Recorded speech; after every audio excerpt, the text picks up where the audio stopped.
Assalamualaikum warahmatullahi wabarakatuh. Perkenalkan, nama saya Pimpani Anuliwan Hirmastuti, kelas Etika Bisnis A. Saya akan mempresentasikan tentang etika bisnis dalam internasional. Apakah norma bersifat relatif atau absolut? Jawabannya adalah kami berpendapat bahwa menganggap norma itu bersifat relatif saja, karena tidak bisa dipertahankan. Namun begitu demikian, berarti norma-norma moral bersifat absolut atau mutlak begitu saja. Richard D. George membicarakan tentang 3 jawaban pertanyaan tersebut. Yang pertama, menyesuaikan diri. Kalau di Roma, lakukan apa saja yang dilakukan oleh orang Roma, di mana bumi berpijak, di sana langit berjunjung. Maksudnya adalah kalau sedang mengadakan kegiatan di tempat lain, bisnis harus menyesuaikan diri dengan norma-norma yang ada di tempat itu. Itulah kebenaran yang terkandung dalam pandangan ini. Norma-norma moral untuk perilaku manusia bisa berbeda di berbagai tempat. Contohnya tata aturan. Yang kedua, rigorisme moral. Pandangan ini mempertahankan kemurnian etika yang sama seperti negerinya sendiri. Pandangan ini juga sulit untuk dipertahankan. Yang kedua, immorealisme naif. Menurut pandangan bisnis internasional, tidak perlu kita berpegang pada norma-norma etika. Memang mereka berpendapat kita harus memenuhi ketentuan-ketentuan hukum yang ditegakkan di negara itu.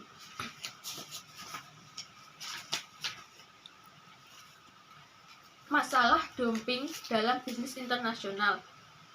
Dumping produk adalah menjual sebuah produk dalam kuantitas besar di suatu negara dengan harga di bawah harga pasar, kadang-kadang malah dibiayai oleh biaya produksi itu sendiri.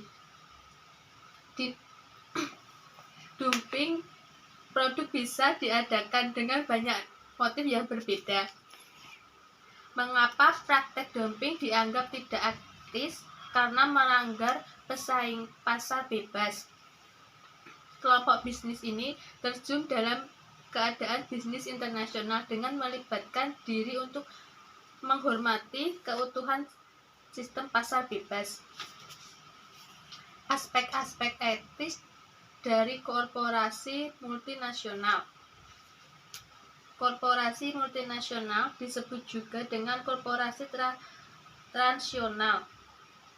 Adalah perusahaan mempunyai investasi langsung dalam 2 negara atau lebih. Contohnya, 1.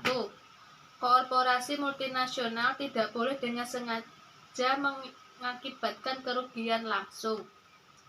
Dengan sengaja mengakibatkan kerugian bagi orang lain selalu merupakan tindakan yang tidak etis, kecuali dalam beberapa kasus eksploitasi seperti bela diri. Yang kedua, korporasi multinasional harus menghasilkan lebih banyak manfaat daripada kerugian bagi negara di mana mereka beroperasi.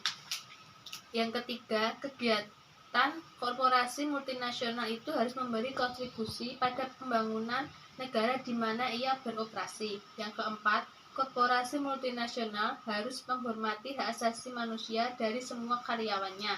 Kelima, sejauh kebudayaan setempat tidak melanggar norma-norma etis, korporasi multinasional harus menghormati kebudayaan lokal itu dan bekerja dengannya, bukan menentangnya. 6. Korporasi multinasional harus membayar pajak yang fair. Membayar pajak menurut tarif yang telah ditentukan dalam suatu negara tersebut. 7. Korporasi multinasional harus bekerja sama dengan pemerintah setempat dalam mengembangkan dan menegakkan background institution yang tepat. 8. Negara yang memiliki mayoritas saham sebuah perusahaan harus memikul tanggung jawab moral atas kegiatan dan kegagalan perusahaan tersebut. Jika suatu korporasi multinasional membangun pabrik yang beresiko tinggi, ia bertanggung jawab supaya menjaga keamanan operasi pabrik itu dan bila beroperasi dengan aman. 10. Dengan mengalihkan teknologi yang beresiko tinggi kepada negara berkembang, korporasi multinasional wajib merancang kembali sebuah teknologi demikian rupa, sehingga dapat dipakai dengan aman dalam negara baru yang belum berpengalaman. Sekian yang dapat saya sampaikan. Terima kasih. Wassalamualaikum warahmatullahi wabarakatuh.